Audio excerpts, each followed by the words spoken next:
എൻ്റെ പേര് ഷിബിൻ. ഞാൻ വയനാട് ജില്ലയിലെ പുൽപ്പള്ളിയിൽ നിന്നാണ് വരുന്നത്. ഞാൻ 2024 ഡിസംബർ മാസം 11-ാം തീയതിയാണ് ഉടമ്പടി എടുക്കുന്നത്. ഞാൻ ഓയിൽ ആൻഡ് ഗ്യാസ് ഫീൽഡിൽ 10 വർഷമായിട്ട് എൻജിനീയറായിട്ട് ജോലി ചെയ്യുമായിരുന്നു.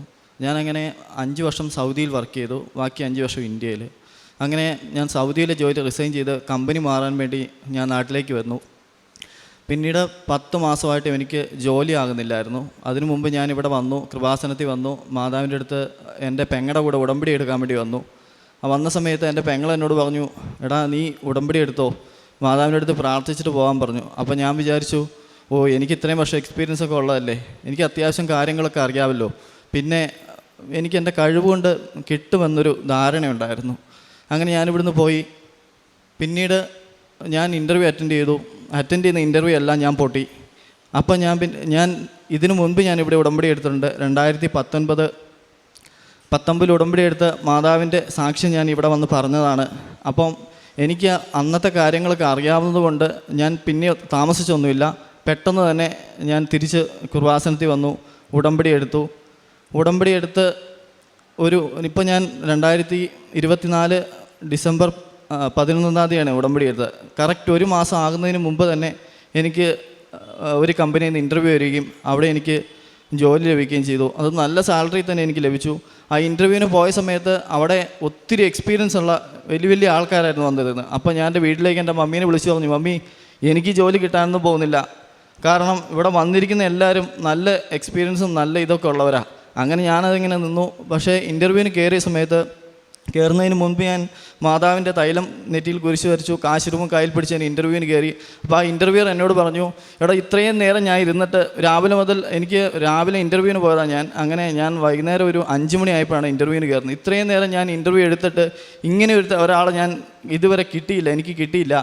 അങ്ങനെ എന്നെ അവിടെ ആ കമ്പനിയിൽ എടുക്കുകയാണ് ചെയ്തത്. പിന്നെ ഞാൻ കാരുണ്യപ്രവൃത്തികളായിട്ട് ചെയ്യുന്നത് വഴിയോരങ്ങളിലിരിക്കുന്നവർക്ക് ഭക്ഷണം കൊണ്ടുപോയി കൊടുക്കും. പിന്നെ സാമ്പത്തികമായി ബുദ്ധിമുട്ട് വന്നവർക്ക് സാമ്പത്തികമായ സഹായം ചെയ്തു കൊടുക്കും. അതുമാത്രമല്ല, പിന്നെ ഞാൻ പത്രം എല്ലാ വീട്ടിലും കൊണ്ടുപോയി കൊടുത്ത് എല്ലാവരും മാതാവിനെക്കുറിച്ച് പറഞ്ഞു കൊടുക്കും. അപ്പോൾ എന്നോട് എല്ലാവരും പറഞ്ഞിട്ടുണ്ട്, ഈ പത്രം ഒത്തിരി പേര് കൊണ്ടുവന്ന് തരുന്നുണ്ട്, ഇതെന്താണെന്ന് അങ്ങനെ പറഞ്ഞു കൊടുക്കുന്നില്ല എന്ന്. ഞാൻ മാതാവിനെക്കുറിച്ച് ശരിക്കും പറഞ്ഞാണ് കൊടുത്തുകൊണ്ടിരുന്നത്. പിന്നെ ഞാൻ 2019 മുതൽ അന്ന് ഞാൻ ആദ്യത്തെ ഉടമ്പടി, അതിനുശേഷം പരമാവധി ഞാൻ ഉടമ്പടിയിൽ ജീവിക്കാൻ വേണ്ടി ഞാൻ ശ്രമിച്ചിട്ടുണ്ട്. അതുകൊണ്ട് തന്നെ ജീവിതത്തിൽ എത്ര വലിയ ബുദ്ധിമുട്ട് വന്നാലും പരാജയം എന്താണെന്ന് ഞാൻ അറിയാൻ ദൈവം ഇടവരുത്തിയിട്ടില്ല.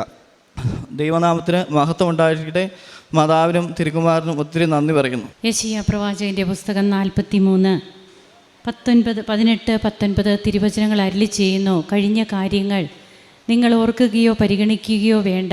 ഇതാ ഞാനൊരു പുതിയ കാര്യം ചെയ്യുന്നു, അത് മുളയെടുക്കുന്നത് നിങ്ങൾ അറിയുന്നില്ലേ.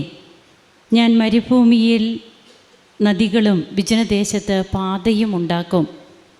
ഷിബിൻ ജോസഫ് തൻ്റെ ജീവിതത്തെ എങ്ങനെ ദൈവം സ്പർശിച്ചു, തനിക്ക് എങ്ങനെ അത് ബോധ്യപ്പെട്ടു. അതുകൊണ്ട് തന്നെയാണ് ദീർഘസമയത്തിന് പകരം തത്സമയം നടക്കേണ്ട കാര്യങ്ങൾ അത് ഉടമ്പടിയുടെ ഭാഗമായിട്ട് മാത്രം നടക്കുന്നു. തൻ്റെ ജീവിതത്തിൽ താൻ ഒരു എൻജിനീയറായിട്ട് സൗദി അറേബ്യയിൽ നല്ല രീതിയിൽ ജോലി വന്നിരുന്ന വ്യക്തിയാണ്. ആ ജോലി ഉപേക്ഷിച്ച് റിസൈൻ ചെയ്യുകയാണ്. പിന്നീട് നാട്ടിൽ വരുന്നു. മറ്റൊരു നല്ല വേക്കൻസി തനിക്ക് എന്തായാലും കിട്ടും, തനിക്ക് എക്സ്പീരിയൻസ് ഉണ്ട്, എഫിഷ്യൻ്റ് ആണ്, അതെല്ലാം ഉള്ളത് തന്നെയാണ്, ഇല്ലാത്തതൊന്നുമല്ല. എന്നാൽ ഇവിടെയാണ് ദൈവിക ഇടപെടലുകളെ എങ്ങനെയാണ് ഒരു വ്യക്തിയുടെ ജീവിതത്തിൽ ദൈവം ബോധ്യങ്ങളാക്കി കൊടുക്കുക.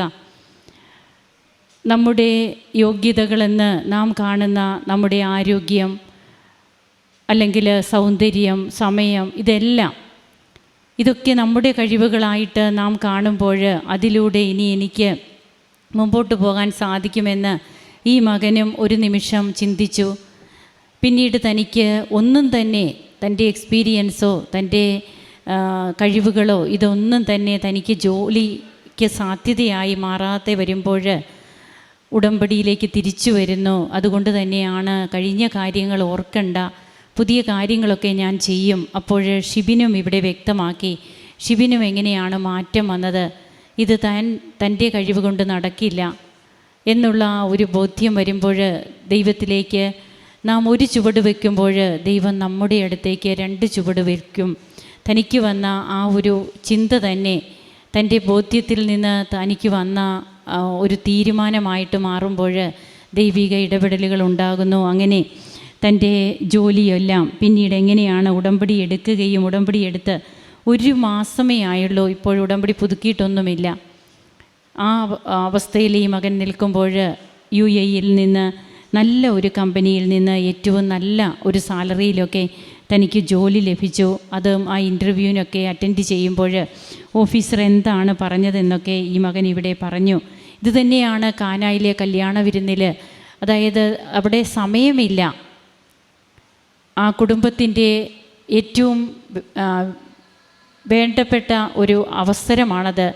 എന്നാൽ അവർക്ക് സമയമില്ല. മുമ്പോട്ട് അവർക്കൊരു മിനിറ്റ് അവർക്ക് വെക്കുവാനില്ല. കടയിൽ ചെന്ന് സാധനം വാങ്ങിക്കുവാൻ പറ്റില്ല. അപ്പോഴൊക്കെ അവർക്ക് അഭിമാന പ്രശ്നമാകും. യഹൂദ പാരമ്പര്യത്തിൽ വീഞ്ഞ് ഒഴിച്ചുകൂടാൻ പറ്റാത്തതാണ് അവരുടെ ആഘോഷങ്ങൾക്ക്, പ്രത്യേകിച്ചും വിവാഹ ചടങ്ങുകൾക്ക്.